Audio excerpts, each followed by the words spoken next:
Welcome to the empowering world of Soultalk. People do not remember you for what you are. They do not remember you for what you do. They do not remember you for what you say to them. People remember you for how you make them feel.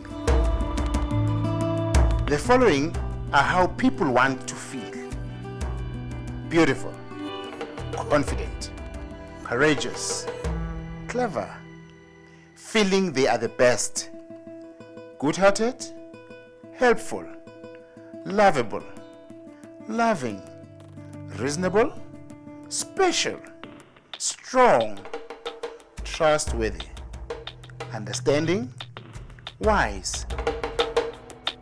Soultalk has motivational programs which bring out the best in people.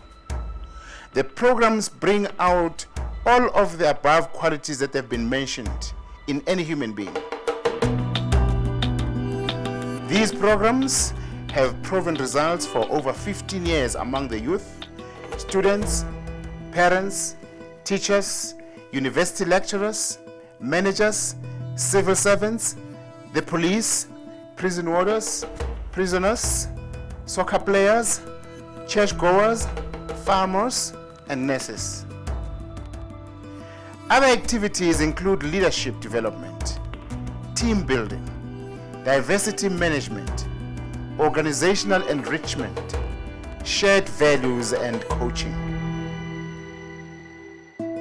Behind these dynamic and empowering programs is me, Mike Mwendane. And that's because I am committed to help change mindsets and help people to value themselves, to take responsibility, and to leave a legacy behind them. I did explain to you that we're dealing with change management here. Now, there are different understandings of what change management is. Because some people talk of changing of principles, some people talk of changing of their configuration, some people talk of changing how the chairs are situated on the deck of the Titanic. Some people talk about change and how you manage that change. That's what I deal with. Because in this world, can you close the door for me, please? In this world, things change all the time. We are presented with new information, new situations all the time. Every minute of our time, there is change taking place. Then that change is taking place in me. That change is taking place in the surroundings, in my circumstances. So the change that we're talking about is how do you manage the change that confronts you? That is what I'm dealing with. Because it is about changes that take place outside that we actually change ourselves. And the example that I used, which was the first thing that I said, was the example of the frog. And I said that when you put the frog in a pot of boiling water, it will jump out immediately. Now, that is discontinuous change because it just happens. But with continuous change, it won't jump out. It will die in the same boiling water. What happens is you put the frog in cold water, put the pot on a hot stove or hot plate, and then it begins to warm up. And the next thing it begins to hot up, to become heated. And the next thing it boils, the water boils. But because the frog does not feel the change continues to take place until that time when the water boils, and before it knows it, it's dead.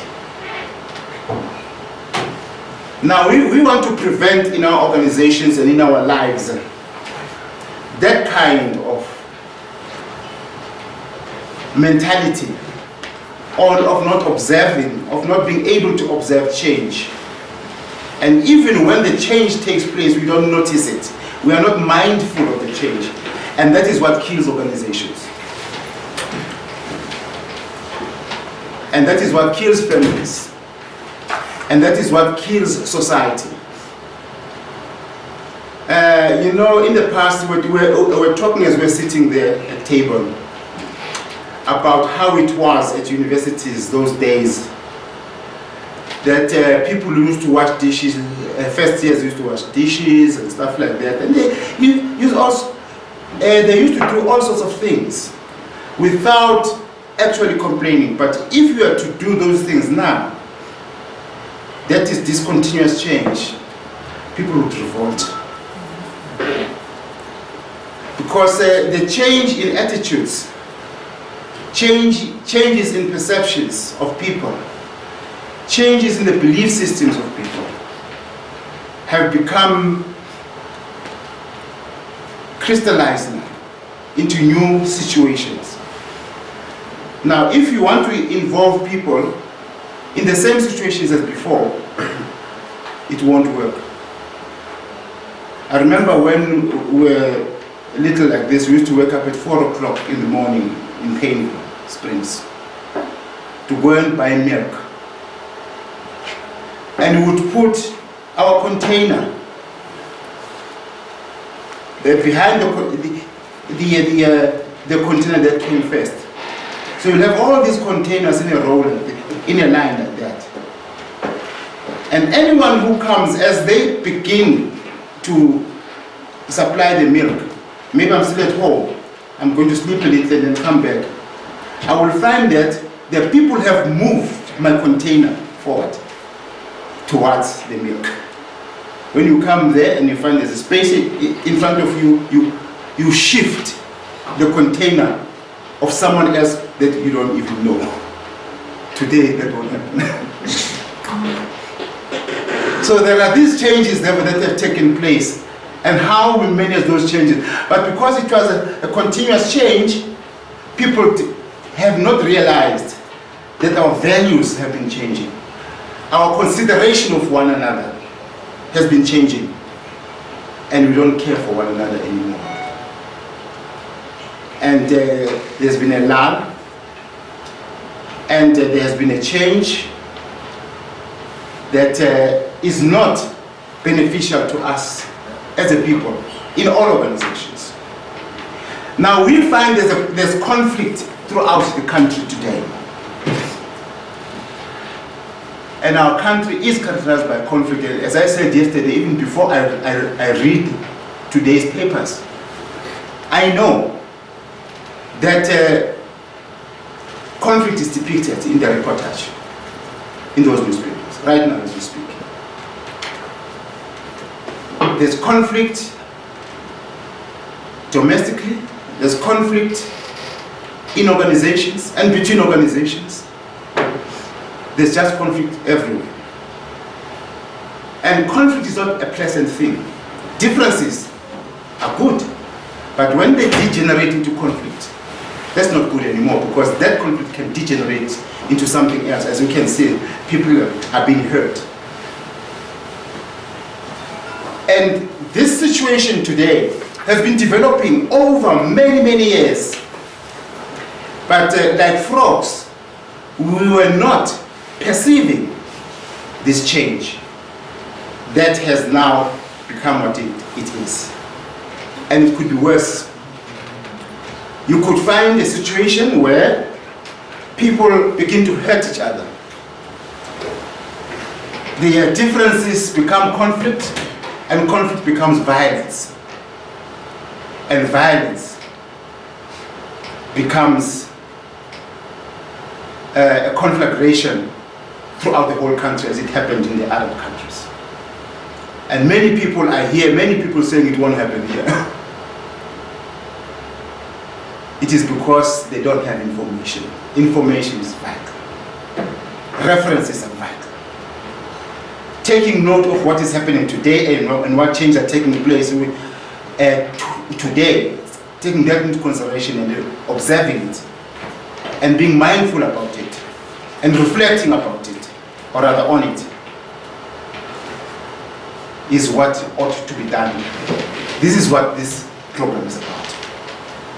Becoming aware of the changes that take place, changing and managing the change.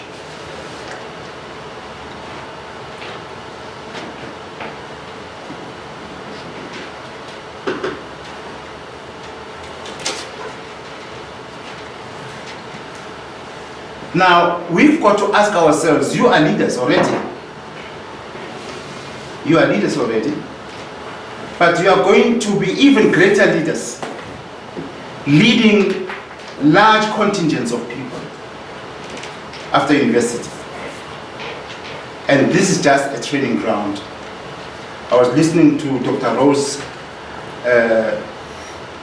trying to get information from two students, two leaders here, as to how they are coping with the situation that is taking place at their residences.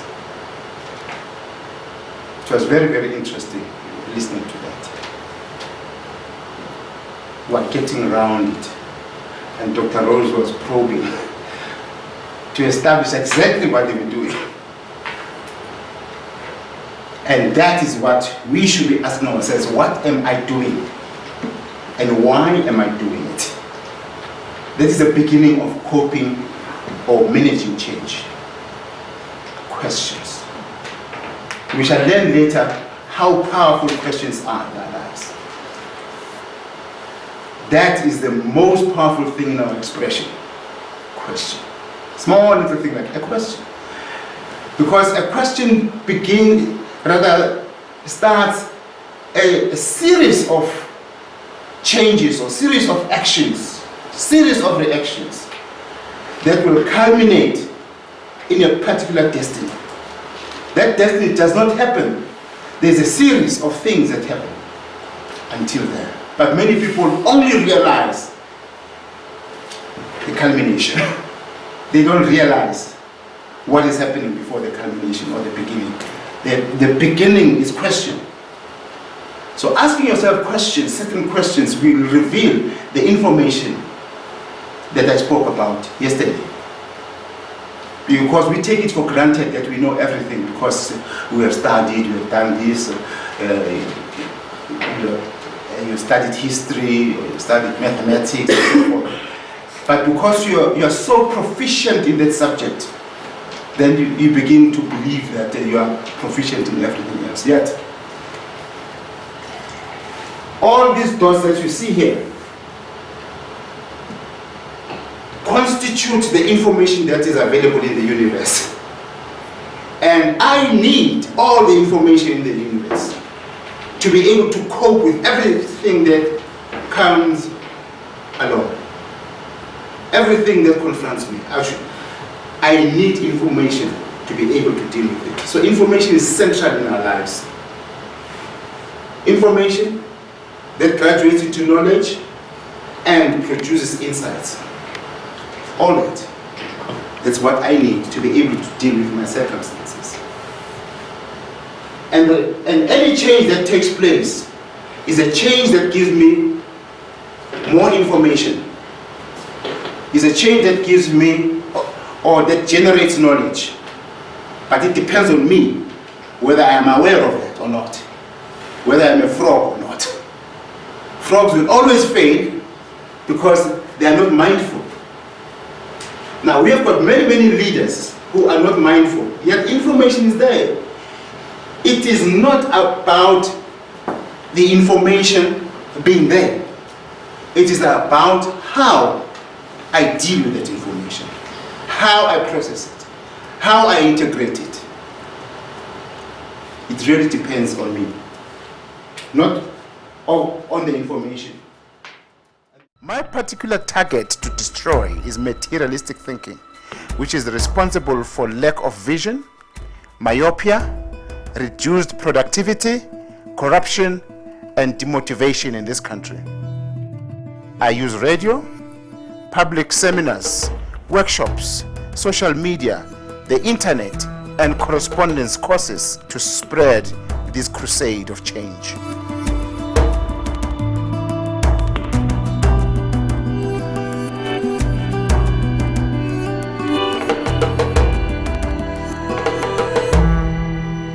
Your organization, whatever organization it is, can benefit immensely in terms of corporate organizational enrichment, as well as social investments programs from Soultalk's programs.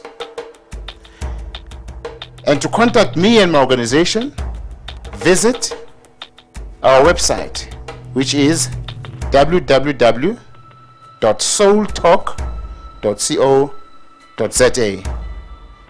That's how easy it is.